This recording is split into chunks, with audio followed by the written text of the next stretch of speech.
Hello everybody and welcome back once again, another edition of Inside the Headset. Week 1, Game 2, I'm with the head coach of the Siegel Stars, Coach Craig Wyant. Last week on a Friday night, boy, there was a lot of people here. If you're a fan of football and you didn't like just watching the game and the competitive spirit and kids playing on Friday night, you don't have any business. You need to get out. It was a good atmosphere. It was good. I mean, that was the one good thing about tonight is there's a lot of people here, and the Friday night atmosphere was good.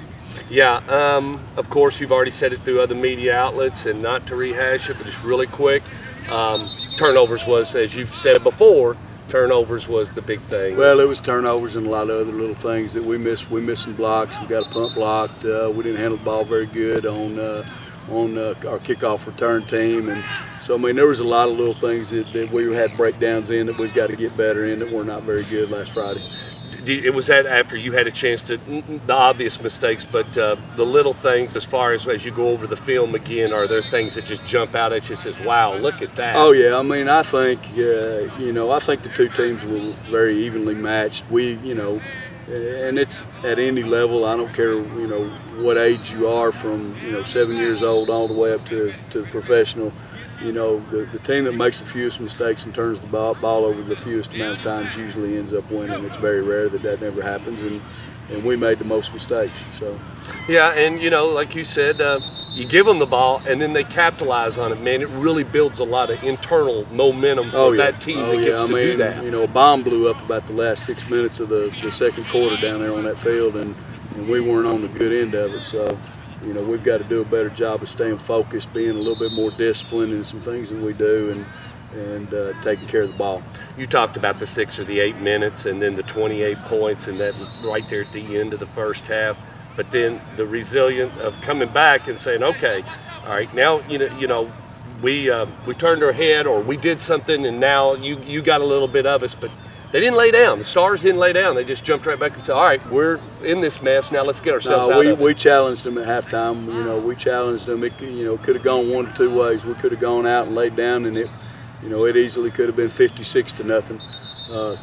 At the end of the ball game, and we gave them two choices. They could either lay down, or they could either stand up and play like we were capable of playing and go out and have a chance to win this thing, get back in it, and we did. At one point in time we did, and then we made another turnover. So you just can't spot a team like Blackman 28 points and expect you're going to come back and beat them, because you're not going to. Nice job on just letting them have that accountability. I think that's what you're saying. Just saying, it's yours, guys. I'm going to give you the plan, and I can call the plays. Well, they just they fought with some heart now, and I think that's probably the thing I'm the most proud about is they came back and they fought back in the second half, and they did not lay down. I mean, we had kids cramping at the end of the game like they did, and it hurt some of these seniors to lose a ball game like that, and they were embarrassed. I was embarrassed, but it's over with now. We got to go on to the next week. Still got a little bad taste in your mouth, as other coaches have put it and taught me around this area, and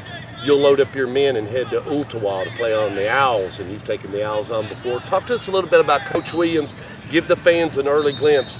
What does Ooltewah like to do? Are they a 5 wide, or what, do they spread it out, or they're similar to us on offense. They had a coaching change in the offseason. I didn't know if you knew that or not. No. And they've got their head coach is from UT Martin. He used to be a college football coach out of UT Martin. Coach Williams has left and gone down to Florida. But I did not know that. Yeah, that's what the website says. Yeah, so. They haven't changed it in probably years. So, but anyway, they're very similar to us on offense. They'll be 3 wide and 4 wide most of the night. They'll be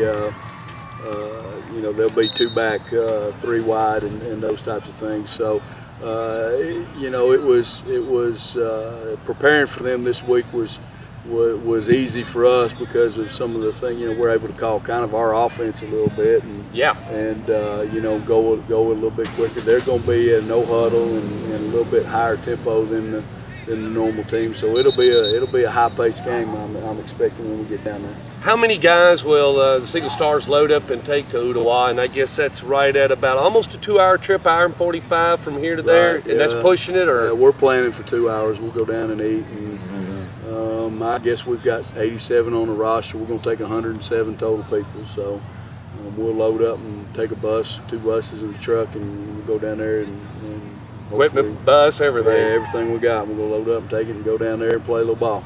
All righty. Well, Star fans, and will that be a 6:30? It's a 6 o'clock game their time. So it'll be 6. I'm sorry, 7 o'clock their time, 6 o'clock our time. All right, that's Eastern time, gang. So you're going to have to get out of here early, get out of the borough, and head to Ooltewah. That's down below Chattanooga.